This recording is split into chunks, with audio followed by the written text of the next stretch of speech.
Hi-Rez makes lots of moves, Dauntless is growing at an exponential rate, all that and more. I'm Zach Sharps and this is Free to Play Weekly.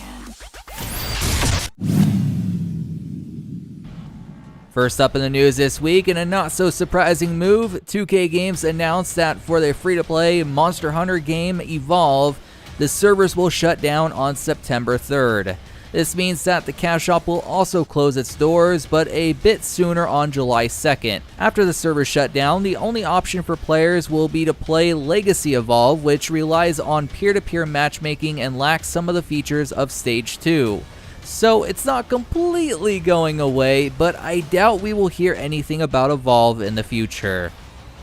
First, Gaijin Entertainment's free-to-play title Crossout did Battle Royale. Now it's targeting Rocket League with a 3-on-3 soccer mode that's available for a limited time. In this mode, two teams will compete with weapons that, instead of damaging or destroying each other, boost gameplay with the target of scoring goals. Those of you who want to try it out, you'll have until July 21st, but as someone who has over 1,000 hours in Rocket League, I love Rocket League, this just looks like a cheap imitation. Do yourself a favor and just get the real thing. In a quick rapid-fire segment, I want to cover what Bethesda revealed at E3 2018. First, if you want to get into Quake Champions early, now's your chance. If you participate in the free-to-play event that lasts until June 17th, you'll have free access to the game after that event concludes. If you want to check it out, be sure to hit up Bethesda's site or Steam. In CCG news, Bethesda's free-to-play card game will be getting a visual overhaul and is making its way to Nintendo Switch, Xbox One, and PlayStation 4 later this year. Of course, if you want to play right now, progress on any of the game's other platforms do carry over, so there's not really any need to wait if the game interests you. And last but certainly not least, along with teasing The Elder Scrolls 6, Bethesda also revealed a new mobile game called The Elder Scrolls Blades. This mobile game will be a full-blown console-quality first-person RPG, and it can be played in your phone's landscape mode, has a variety of ways to move and partake in combat. Plus, if you don't really like mobile gaming like myself, just like with Fallout Shelter, it will eventually make its way onto PC.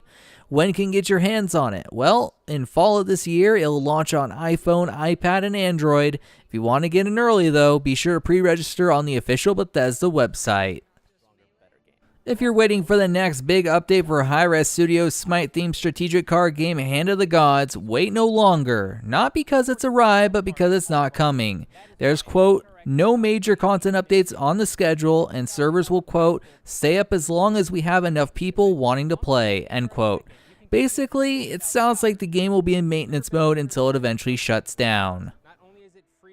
One door somewhat closes and another one opens up for Hi-Rez, as this week they stepped into the Battle Royale arena with their new free-to-play Battle Royale title, Royale. If you just glance at the game, it looks like Paladins, but I promise it's actually a different game. Players can choose between 5 different classes: the Warrior, Assassin, Mage, Hunter, or Engineer. Each boasts their own unique abilities and will add another layer of depth to the standard 100-player format of Battle Royale. To traverse maps, you can summon mounts, and for added round progression, you'll gather stuff and craft weapons.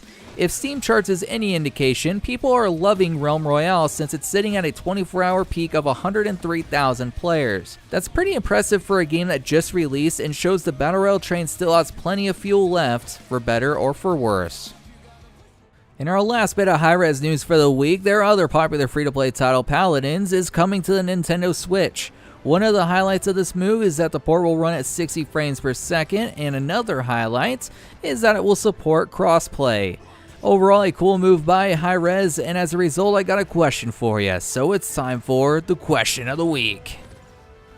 Last week on the show, I asked if you all want to see Paradox Library go free to play. A user by the name of Mark Irizarry stated the following: if Paradox Library goes free to play, I would love to have Stellaris being free.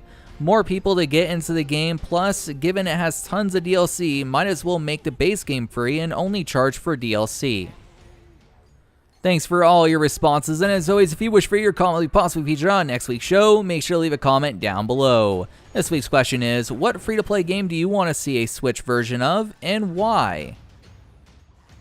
Last up in the news this week, it seems Phoenix Labs' free-to-play Monster Hunter-style title Dauntless is doing really well.